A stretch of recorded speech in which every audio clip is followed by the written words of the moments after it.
Bonsoir à tous. À la une de ce journal, l'histoire effroyable d'une femme soupçonnée d'avoir décapité son propre enfant avec la complicité du propriétaire d'un petit restaurant très fréquenté à Yaoundé.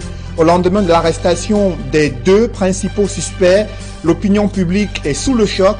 À suivre dans ce journal des révélations troublantes sur les pratiques obscures opérées dans ce restaurant de fortune qui est aujourd'hui au centre de cette affaire d'infanticide et de trafic d'organes humains. Sur le théâtre de la crise anglophone, des voix féminines s'élèvent pour plaider en faveur d'une rentrée scolaire dans la paix et la sécurité. Une manifestation pacifique des femmes à Boya qui a fait le tour du monde. On en parlera dans ce journal.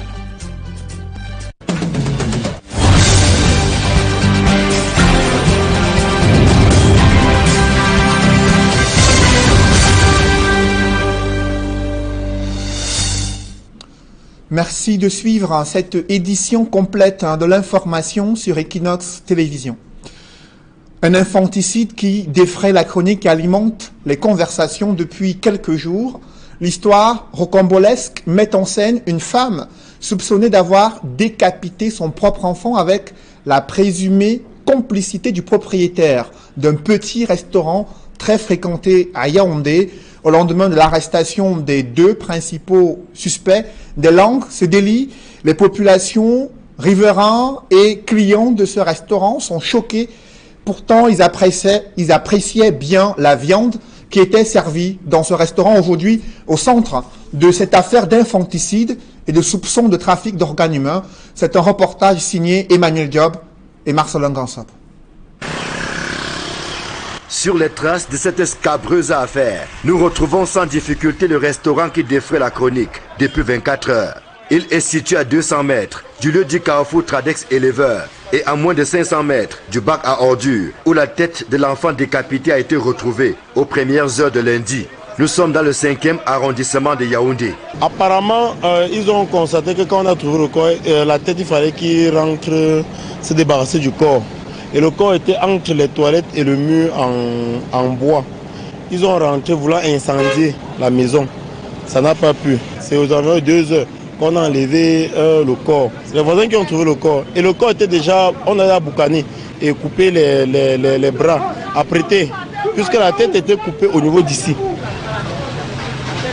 C'est ici, derrière la maison abritant le restaurant, dans un angle isolé et à proximité des toilettes, que les restes de l'enfant décapité ont été découverts. Interrogée par les habitants du quartier, la génitrice de la victime va d'abord nier les faits, avant finalement de passer aux aveux sous la pression populaire, laissant sans voix les habitants du quartier. Quand on a levé le corps aux environs de 2 heures, le lendemain ils sont revenus, le lendemain de mardi, continuer à faire le ménage, donc ils vont continuer à préparer et vendre aux gens. Les rumeurs pourraient dire que c'est eux qui savent ce qu'ils ont fait. Il y a certains voisins qui ont dit que mais nous on remarque bien la tête de l'enfant là, ce n'est pas la tête c'est pas la tête de l'enfant de la femme si. Elle dit que son enfant est à Douala. On lui a donné le téléphone d'appeler sa soeur à Douala, là où l'enfant se trouve. Elle a pris le téléphone, elle a commencé à parler en bassa. Apparemment que si on demande que l'enfant est là-bas, on dit oui. Il y a certains que non, elle est en train de dire autre chose. On a arraché le téléphone, on a dit que là vous êtes en train de la supporter là, il y a une tête ici là qu'on a trouvé, ça doit être son enfant. Et donc on a commencé à crier au téléphone.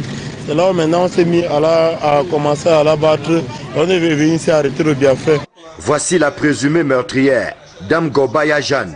Elle et son patron, de nationalité nigériane, n'ont eu la vie sauve que grâce à l'intervention des forces de l'ordre. Il a fui sur le long sien. Il y a une route qui sort de l'autre côté là pour aller sortir vers Éleveur. Donc il y a les gars ici qu'on appelle les gardeurs du quartier, les free boys. C'est eux qui l'ont interpellé. Ils l'ont interpellé de l'autre côté, là ils ont commencé à le massacrer. Et puis d'autres de la population sont venus et puis ils ont demandé à ce qu'on le laisse. Quand la police est venue, on l'a extirpé. Donc apparemment ils se connaissaient depuis. Ce n'est pas aujourd'hui, donc ce n'était qu'une mise en scène qui a été faite, d'après ce qu'on a vu. Le restaurant en question porte un nom qui ferait plaisir à plus d'un. Et pourtant, il est devenu la risée de tout le quartier depuis la découverte macabre de lundi. Il y avait les soupçons, pas soupçons en tant que c'était un corps humain, mais la qualité de la viande laissait quand même à désirer. Bon, c'est maintenant avec ce qui s'est passé, quand tu refais un feedback, tu te rends compte des genres de viande que tu mangeais. Il y avait même les gens qui venaient manger ici là, les Nyelembere, ils viennent manger ici là. On s'alignait seulement. Tu es derrière ton frère, tu dis que pardon, fini, tu me donnes le plat. Parfois les autres amènent leur plat eux-mêmes parce que c'est vraiment sucré. Quand on mange ça, on a le goût, on revient demain. On appelle même au téléphone que c'est déjà prêt, il dit que c'est prêt, on vient manger. Les derniers développements ont fait perdre l'appétit à plus d'un. Parmi les clients réguliers, Pascal Boyomo, qui venait de se lier d'amitié avec le tenancier de ce restaurant. Il est dépassé par les événements en apprenant que celui avec qui il marchait serait impliqué dans une affaire de trafic d'organes humains. Donc on se posait des questions, que comment fait-il pour avoir de profit? Parce que vous ne pouvez pas donner des gros morceaux de viande aux gens, vous donnez une boule de couscous qui est comme je sais pas, et vous remplissez une assiette de sauce, et puis ça vous dit que vous faites des profits à 500 francs, vous payez un loyer, il a 2 employés qui payent. Donc franchement, nous on se posait des questions, on se disait que c'était pour un début, mais là ça faisait il y a plus de 6 mois qu'il était là, et ça ne faisait que continuer. Et la viande, bon, c'est vrai qu'on n'avait jamais compris quelles étaient les parties de viande que nous mangions. Et il proposait même habituellement quand tu te retrouves du côté des Mimboman.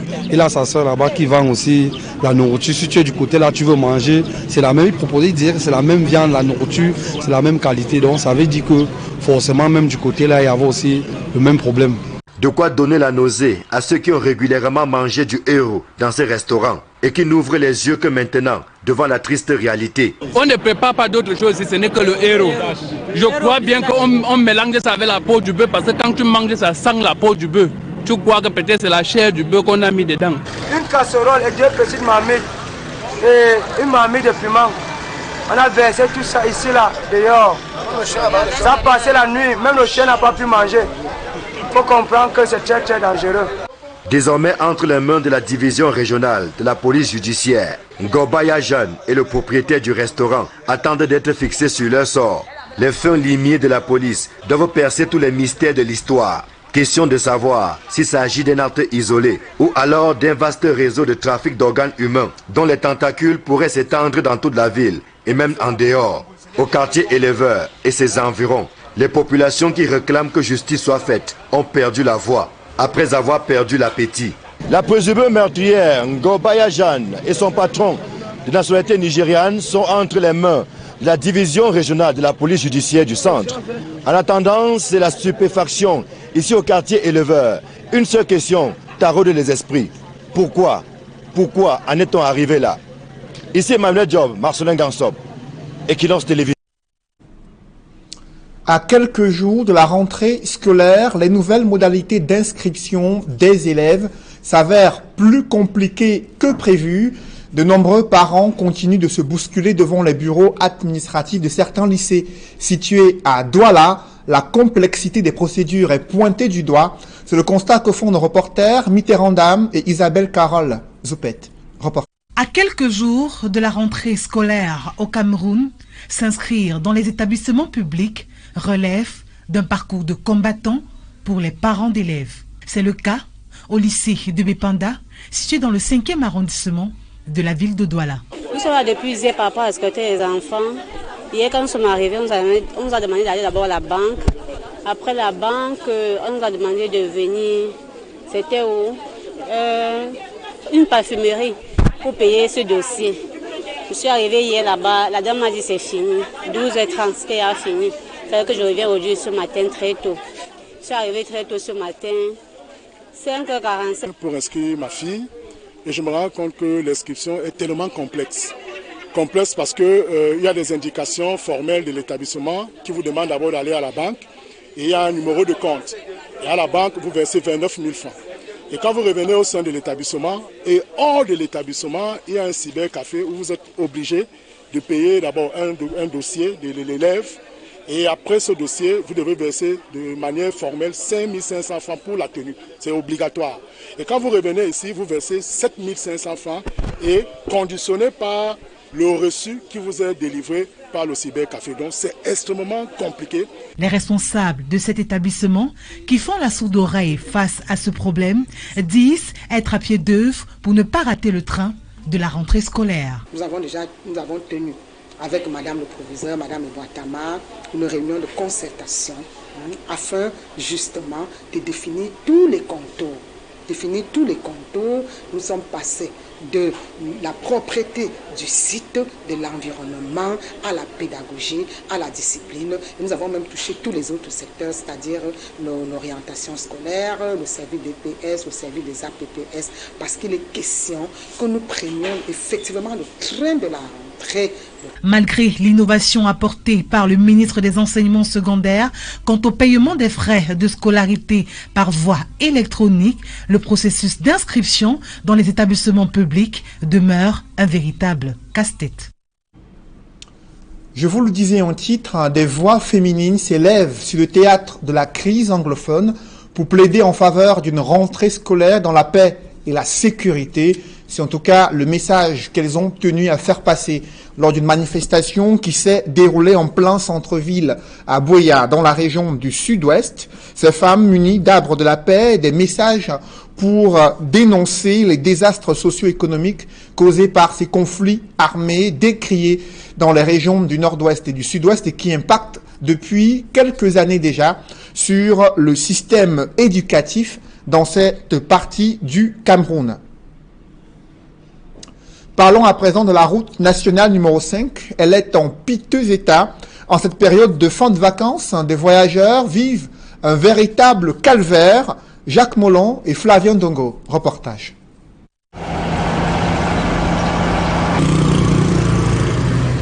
Sur la nationale numéro 5, des véhicules qui vont et viennent sur la bretelle Mbanga-Sancho sont des victimes du mauvais état de la route. Des nids de poules et autres trous qui jonchent l'axe sont pour la plupart des causes des accidents enregistrés sur ce tronçon. Vivons des accidents terribles tous les jours. Les gens meurent sur cette route alors que nous on paie le péage. Alors regardez notre route. Nous sommes juste aussi ainsi au point de péage. La route est complètement gâtée. Nous débrouillons à mettre la terre sur les trous comme ça. Maintenant, nous utilisons même aussi les cailloux, on met sur les trous pour que ça essaye de fermer les trous. La voiture se renverse de fois ici. Et c'est dans la broussaille que les véhicules accidentés vont chuter. Ceux qui parviennent à braver le calvaire sont obligés de passer quelques jours au garage. C'est lamentable. Les amortisseurs, les freins, tout ce qu'il y a comme accessoire. À quelques encablures du point de péage de Mbanga, c'est la dégradation totale de la chaussée. Il est inadmissible qu'à un pas d'un péage, un pas du péage, qu'on n'arrive pas à circuler, on porte la voiture presque sur la tête et on va aller donner l'argent, payer les impôts. Un péage lui-même qui est dans un état dévaste.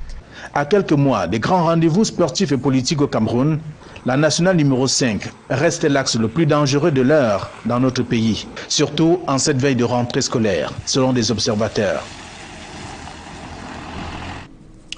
Parlons à présent de cette chute des poteaux électriques qui se multiplient. C'est le cas dans le 2e arrondissement de Douala. Depuis près de 2 mois, des poteaux électriques tombés n'ont pas été réhabilités. Les populations sont également confrontées à une absence d'énergie électrique dans une partie de cet arrondissement de Douala. Mais malgré leurs plaintes, la solution n'a pas encore été trouvée pour réhabiliter ces poteaux électriques et pouvoir reconnecter à l'électricité ces nombreux ménages. Reportage Warren Zede et Xavier Foka. Les populations du lieu d'Ibangu, au quartier Nilon à Douala, sont sans électricité depuis quelques mois déjà. 2 poteaux électriques rangés par le poids de l'âge ont trouvé comme reposoir cette barrière d'une maison d'habitation. Un poteau comme ça qui est tombé, ça fait déjà 3 mois que c'est tombé. S'il y avait meurtre, je pense que Eneo devait intervenir rapidement. Comme il n'y a pas meurtre depuis, on en souffre. La dernière fois, c'était à Nobel. Ça a tué 3 personnes. Aujourd'hui, c'est ici à Barcelone, au quartier Nilon, précisément à Bangou. Alors, on en a marre de ça. Là, je ne sais pas si la sonnette attend que ça tue un enfant pour qu'on vienne arranger ça. Finalement, on en a marre de tout ça. Il faut venir arranger ce poteau pour que les gens puissent bien passer et pour qu'on évite la mort. La mort qui est bien proche, avec les populations qui vont et viennent, des enfants qui s'amusent à longueur de journée, des fils qui pendent, et cette eau qui peut tout entraîner au contact d'un fil blessé. Le comble, c'est la proximité de la société en charge de la distribution d'énergie électrique. Moi je ne comprends pas parce que la Sonel est juste là. L'agence Sonel même est là juste à Dakar, quelque part de là.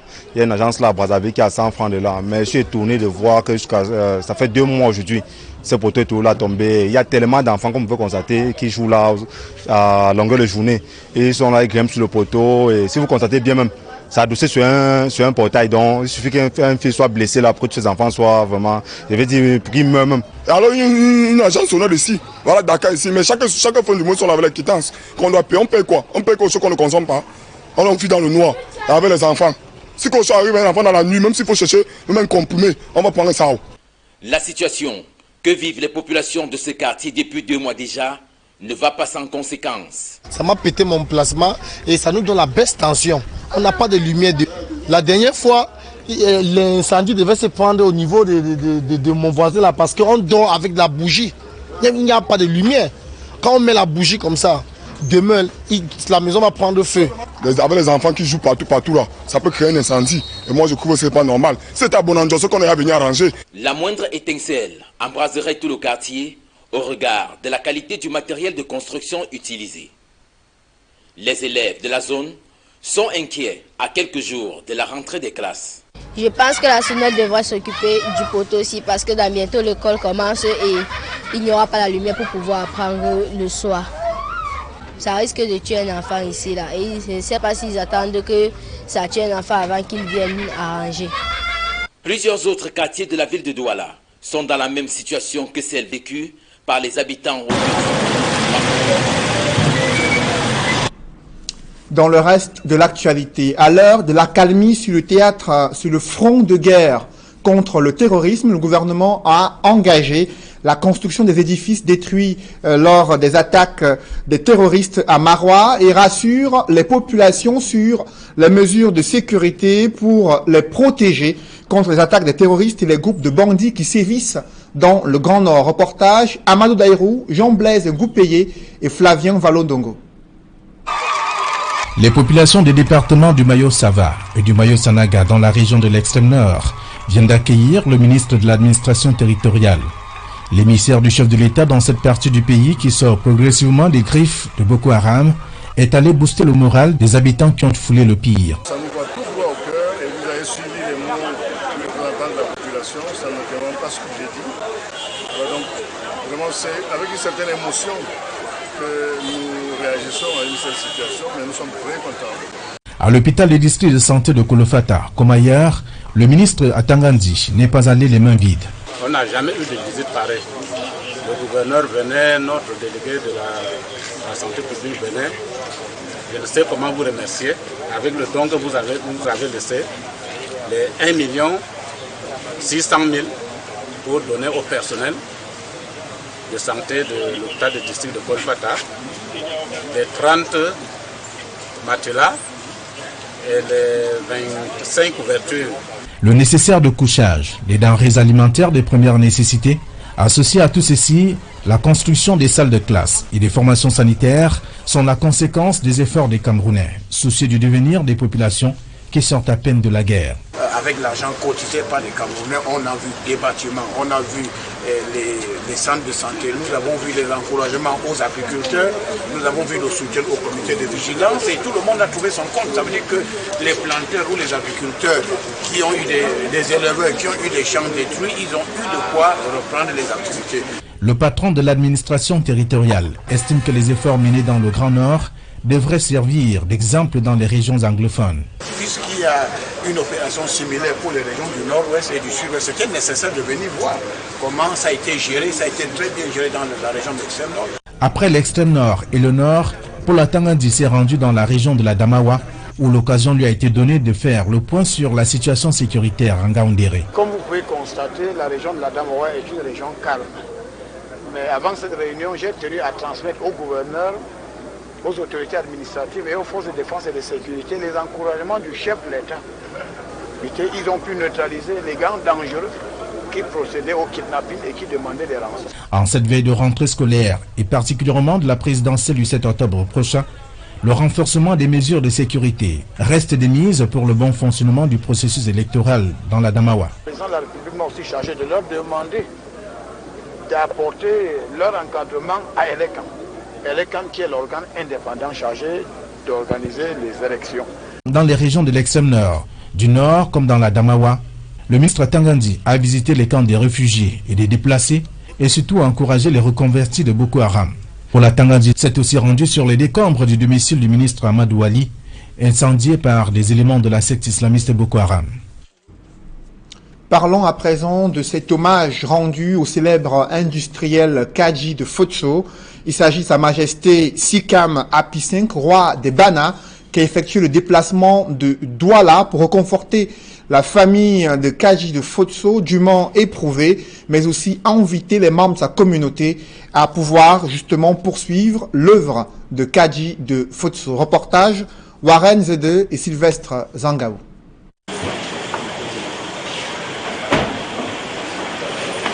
Comme tout son peuple, Sa Majesté Sikam Api V, le roi des Bana, a appris le 23 août dernier la mort du patriarche Joseph Kadji de Fosso. Le monarque a donc entrepris de faire le voyage de Douala, où il s'est rendu au domicile du défunt pour apporter son réconfort à la famille durement éprouvée. J'ai jugé opportun de venir avec la famille faire le deuil, nous consoler mutuellement.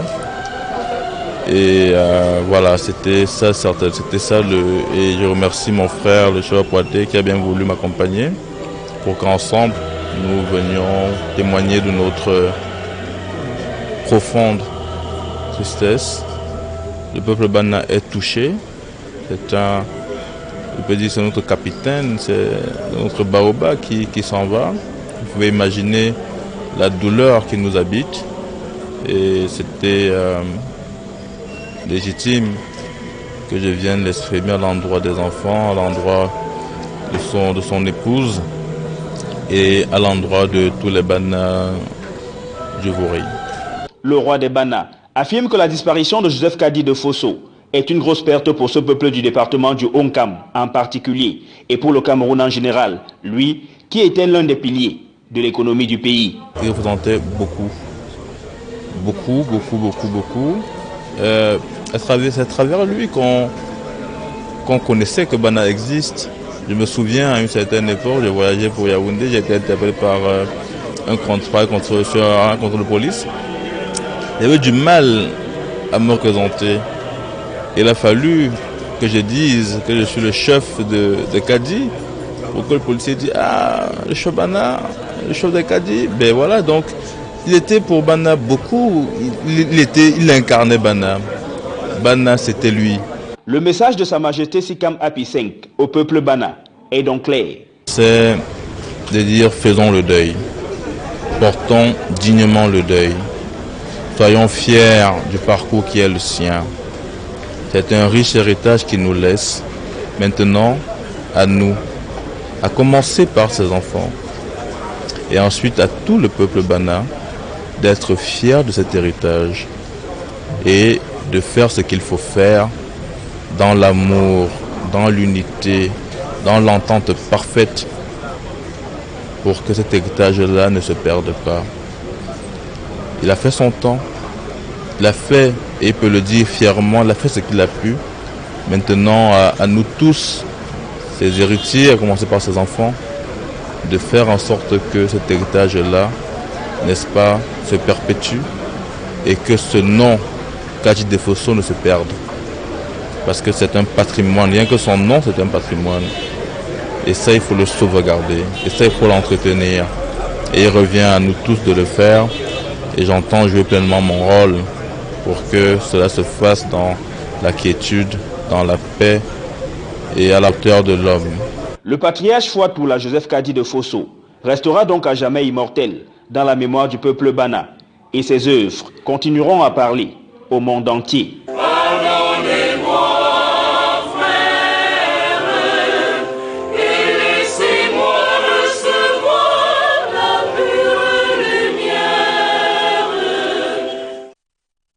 Les préparatifs du Ngwon 2018 s'accélèrent et pour cette nouvelle édition, le Festival des Arts et de la Culture du Peuple Bamoun met l'accent sur la promotion de l'entrepreneuriat féminin.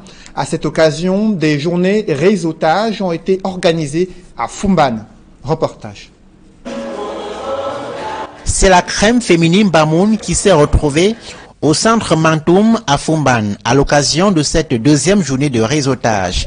Partager, écouter et comprendre, la femme Bamoun s'est mis plein la tête aux côtés de ses pairs venus de différentes régions du Cameroun et même de la diaspora. Promotrice de l'établissement Espace Tissage Plus, qui fait dans le tissage manuel. Plus pratiquement en Bamoun, nous appelons le tchéal. Beaucoup de nos femmes sont bien habillées en ce que je fais, donc habillées de mes produits. Et comme nous parlons Ngwan, c'est pour cela qu'aujourd'hui nous allons plutôt parler d'un tchéa, qui est un tissu qui honore la fête de Ngwan. La femme Bamoun joue encore le rôle de la femme au foyer et beaucoup d'hommes. Mais sinon, la plupart commencent à comprendre que la femme qui peut entreprendre, la femme qui peut se battre par elle-même, la femme qui peut courir au rythme de la société, peut elle-même aider même son époux dans son foyer. Au-delà de sa beauté et de sa forme reconnue d'unanimité publique, l'élite et l'ensemble des forces vives Bamoun sont formelles.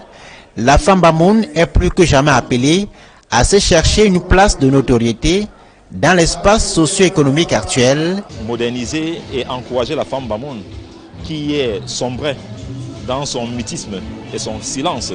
Aujourd'hui, on l'a fait savoir cette femme Bamoun qu'elle est rayonnante et qu'elle est capable. Elle vaut ce qu'elle est.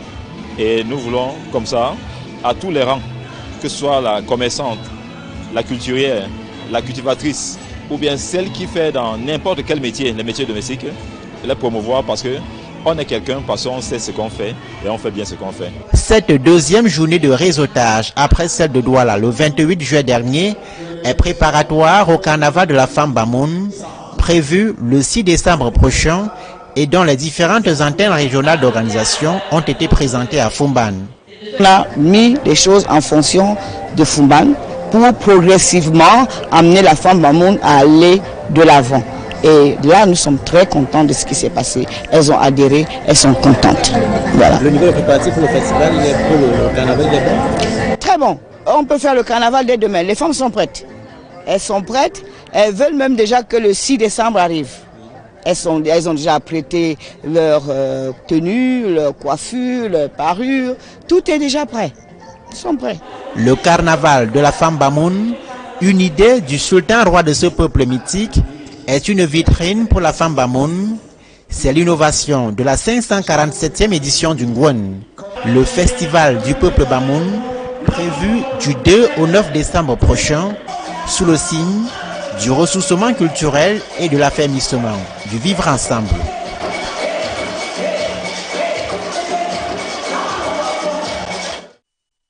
Le leader de la papeterie au Cameroun, papeterie Nono, qui a encore offert cette année de nombreux lots aux meilleurs élèves issus des 4 coins du pays. C'était lors de l'édition Excellence scolaire Papeterie Nono, placée sous le parrainage du professeur James Mwange Kobila, vice-recteur de l'université de Douala. Reportage. La 11e édition de l'Excellence scolaire Papeterie Nono a été un succès total, avec pour la première fois comme parrain un professeur. Le vice-recteur de l'université de Douala, le professeur James Mwange Kobila, qui a donné une leçon inaugurale de 45 minutes à l'explanade du complexe commercial Papeterie Nono, entouré des 3 majors des éditions précédentes. Je mesure l'insigne honneur qui m'échoit de prendre la parole en qualité de parrain à l'occasion de cette 11e édition de l'excellence scolaire Papeterie Nono. Pour cette 11e édition, plus de 800 dossiers ont été déposés et 100 élèves ont été retenus par le jury. Après 72 heures de chaude délibération, le jury, composé de 8 enseignants chevronnés, issus de tous les ordres d'enseignement et de d'autres sous-systèmes éducatifs, a donc rendu sa copie. Le major de cette 11e édition, Metinding Kombu Aron, a obtenu son baccalauréat C avec la mention excellent. J'étais élève en classe de terminale C au lycée bilingue de Nkoletone. Cette année, j'ai obtenu mon baccalauréat C avec la mention excellent. C'est de rester focalisé sur l'essentiel parce qu'honnêtement, je ne pense pas avoir quelque chose de particulier que les autres n'ont pas. Mais juste que je sais me concentrer sur l'essentiel.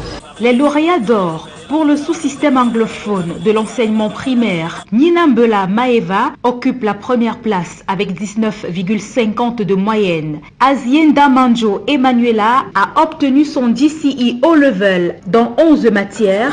Elle est la première du premier cycle. Le premier du second cycle est l'élève Fouomene Kwetza d'Evaloir. Et dans le sous-système francophone, Kenyemba Estelle reçoit le prix Schneider. Elle a obtenu son baccalauréat C avec mention très bien.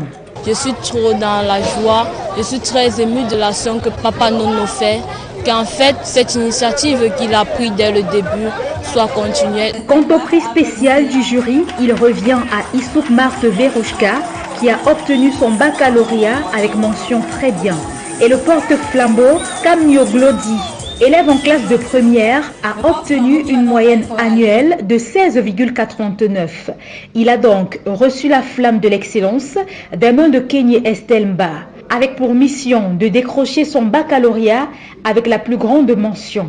Pour moi, ça représente d'abord beaucoup d'honneur, mais aussi beaucoup de responsabilités, parce qu'il faut beaucoup travailler pour arriver à ce niveau. Pour le parrain de la 11e édition, les résultats et les performances des différents lauréats sont encourageants. Il s'agit tout simplement de poursuivre et de persévérer dans l'encadrement de qualité à apporter à cette jeunesse pour les accompagner jusqu'au bout, de sorte qu'ils puissent être utiles à la société en apportant toute leur contribution. À l'heure du bilan, le promoteur se dit satisfait du succès de la 11e édition du prix de l'excellence scolaire et prépare déjà la 12e édition. La 11e édition a connu une effervescence particulière compte tenu de la présence remarquable et remarquée du professeur Mwange qui a, de par sa présence, rehaussé l'éclat de l'événement. D'abord, en tant que parent, je suis très content, je suis très ému et en tant que parent des meilleurs élèves, ça veut dire que je ne suis pas en train de prêcher dans le désert et compte tenu de ce que le défi que je me suis donné moi-même, j'ai à chaque fois un sentiment de fierté et de bonheur. Les élèves qui souhaitent donc être de la fête l'année prochaine doivent se mettre au travail dès à présent. La Société anonyme des brasseries du Cameroun fait briller des villages dans le BAM et Inubu avec sa bière, la 33 Export, supporter numéro 1 du football. Des joueurs, mais aussi les meilleurs clubs de championnat des vacances ont été primés. Reportage. Le coup de sifflet retentit. Situé à une trentaine de kilomètres de Bokito et à une vingtaine de Bafia, dans le département du BAM et Inubu, le village Buyumbuluk a vibré au rythme du sport roi grâce au championnat de vacances porté par la Société anonyme des brasseries du Cameroun et sa bière généreuse, 33 Sport.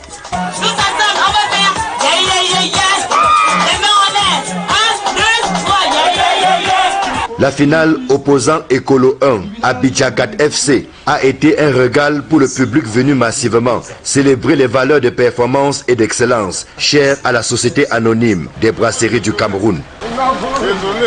Tout commence avec l'arrivée au stade, le directeur national des ventes, qu'entourent quelques autorités administratives, au rang desquelles les délégués départementaux des transports et des sports du BAM et Inubu.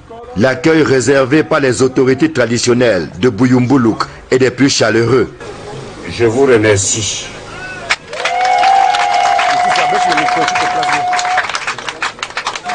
Après les mots de bienvenue qui traduisent l'hospitalité légendaire des filles et fils de cette chefferie de 3e degré, place au jeu des acteurs.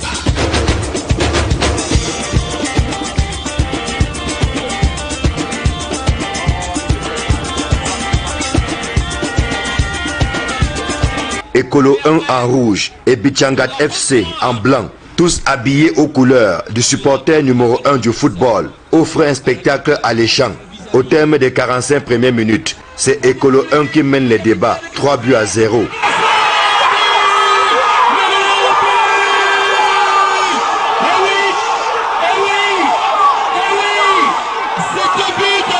La pause permet à Abidjan-4 FC de se requinquer au point d'inscrire 2 buts en seconde période pour un score final de 3-2 au profit de Ekolo 1 qui s'adjuge le magnifique trophée mis en jeu par la Société anonyme des brasseries du Cameroun. 1, 2, 3, mesdames et messieurs, voici Boulougou 2018. Nous n'avons pas paniqué, nous avons joué avec un moral haut. On s'attendait vraiment à ça parce que depuis on a perdu l'édition passée ici sur ce stade. On s'est préparé en conséquence pour cette édition 2018. Tout est bien qui finit bien, on s'est battu comme on pouvait. Nous remercions beaucoup plus 33 Sport pour tout ce qu'ils font pour nous, pour toutes les éditions qui sont passées et celles d'aujourd'hui. 1, 2, 3.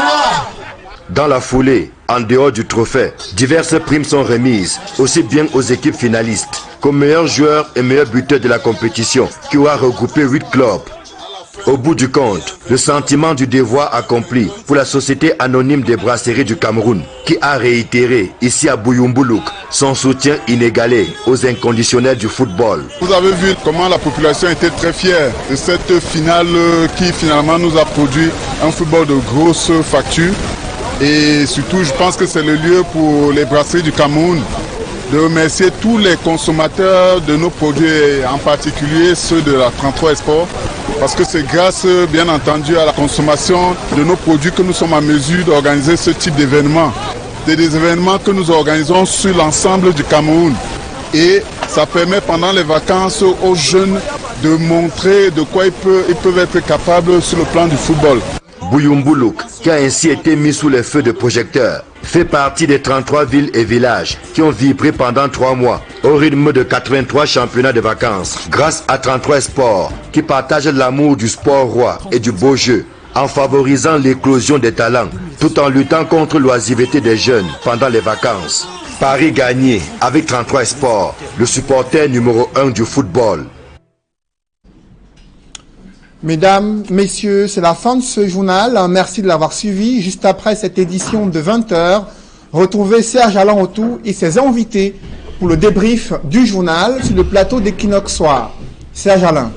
Voilà, Cédric Noufélé, les anciens clients de Jésus Restaurant maudissent le jour où ils ont consommé de la viande dans cet établissement. Après ce drame, cette découverte dramatique et tragique des restes du corps de cette fillette de 8 ans, vous l'avez dit, des témoignages troublants sur la qualité des repas servis dans ce petit restaurant très fréquenté dans cette banlieue de Yaoundé. Et l'affaire n'a pas encore fini de livrer tous ses secrets pour pouvoir identifier à la fois les responsabilités mais aussi les mobiles de cet assassinat, du moins ce qu'il en est jusqu'à cette heure. Voilà, Cédric Noufélé, c'est l'essentiel du débrief. Bonne soirée à vous. Bonne soirée à vous, Serge Alain. Rendez-vous demain 20h. Rendez-vous demain.